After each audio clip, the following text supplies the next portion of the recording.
hostages are safe at home after an armed man entered their synagogue during prayer services yesterday, holding them hostage for more than 11 hours, ranting about a jailed terrorist. The gunman now dead after the FBI stormed the synagogue. That synagogue is located in our next guest district. Congresswoman Beth Van Duyne joins us now with the latest.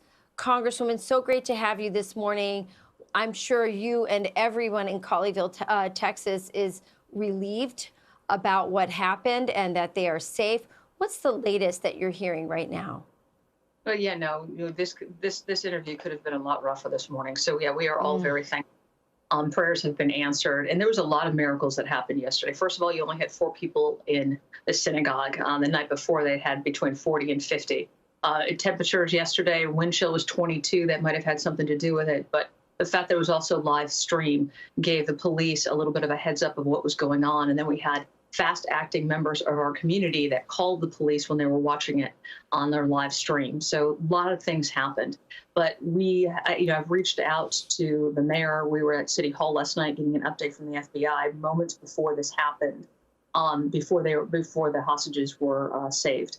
We're looking at lots of questions this morning. Did this man act alone? Who is he? Where does he come from? Is this a group effort? We understand that his motivation was to get a criminal released from a prison that's about 23 miles away from that synagogue.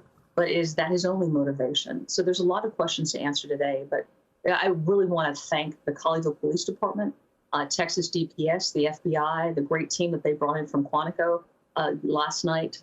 They were fast acting. They worked together. I think Congress can learn a lot about that. Working together and what happens when you have a common goal. And it took 11 hours, and I can't imagine the stress with the friends and family of the 4 hostages that were there. But the end result was peaceful for those 4 hostages getting returned safe and sound to their families. Yeah, absolutely.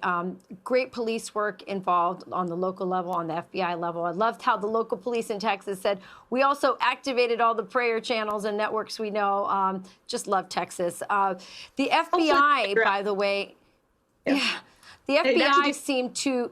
Not the best place, yeah. Yeah.